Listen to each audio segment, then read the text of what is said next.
Hello everybody, welcome to the Impressive channel.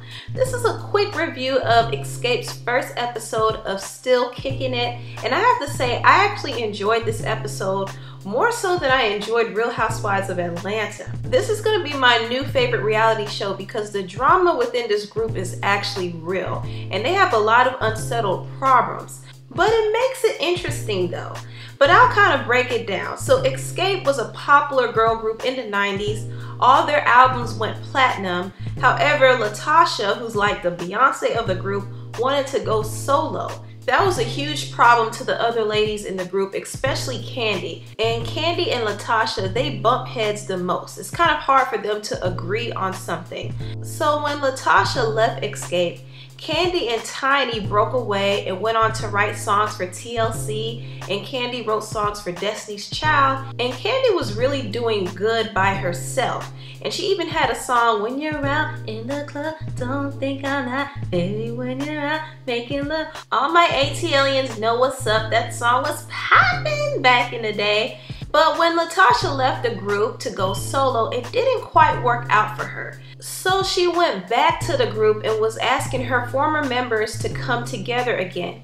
But Kandi was the only one who was against it because she's like, how are you gonna come back to the group when you cheated on us with your solo deal? You can't snap your fingers and bring the group together on your terms. So Latocha, Tiny, and Tamika went on to do Xscape by themselves without Kandi. And since then, Kandi has always been the oddball. She has always been separated from the group because of their differences. And Tamika went on the radio and then she said Kandi was sleeping around with Jermaine Dupri and everybody at So Def. And Kandi was through. She said she is no longer joining this group again. However, an unauthorized movie of Xscape was coming out, and Tiny was like, we have to get this group back together so we can stop this thing. And this is one of the reasons why Kandi came back, because Kandi wanted to be behind the movie and make her money. You know, Kandi is all about her coin, but Kandi was not ready to reconcile with the other group members after what they did to her, and it's not easy for Kandi to let things go. So this is where the show starts. Kandi is just the oddball out. While Tiny, Latocha, and Tamika are getting along and having fun rehearsing, Kandi is just standing in the corner with the stank attitude saying, is this what we doing? Are we singing this? Are we dancing to this? And here come R. Kelly's ex-wife skip hopping in there and teaching them some freaky dance moves. Like, what in the world? Kandi was sitting there like, what are we doing? So they do start arguing in this episode. Now they're practicing for Essence. And Latocha's like, listen, we should start off our set with like a slow groove and then end it with Just Kicking It, because that is Xscape's biggest hit, I believe, one of their biggest hits. However, Kandi was like, no, we should start off with Just Kicking It to get the crowd hype and then end it off with Understanding. And I actually agree with Kandi because I know I'm gonna see Xscape in concert, so I want them to start off the show with an energetic song that gets people grooving and stuff. However, Latocha and Tamika were disagreeing with Kandi, and Kandi was like, oh my God. And then T.I. came up out of nowhere talking about, hey ladies, what you doing? And then they asked him what song they should start off performing with.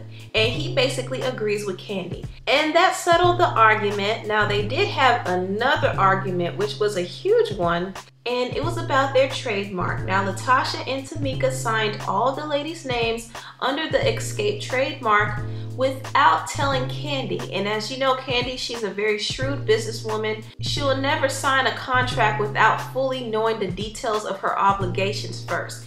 And I thought that her outrage was justified. However, a lot of people felt like Kandi, she was being unreasonable and she was having a bad attitude and she was making everything harder than it needed to be. But I understood where she was coming from, because how can someone sign your name on a contract under a new company without you knowing about it? That's crazy to me. She was basically bamboozled back into the group, and I don't think it was Kandi's intention to rejoin Xscape, especially with all the stuff that's on her plate right now. Her whole intention was to get money from this biopic, do a couple of shows here and there, and be out. However, Xscape is here to stay, and Kandi was upset. She pulled Tiny aside and said, "We talked about this. I can't believe you would do this behind my back. And now I'm sitting here looking like I'm the bad guy." And Tiny was like, "Come on, Kandi, now either you want to be a part of the group or not. I thought that you were on my side, and now y'all are ganging up on me." "I'm not ganging up on you, Kandi. I am on your side." Comment down below and tell me what you all thought about this episode. I don't know if I'll be doing a review for next week. I'll see how it goes. I don't want to commit to it just yet. But please rate, comment, and subscribe, and share if you care. Thank you so much for watching. Goodbye now.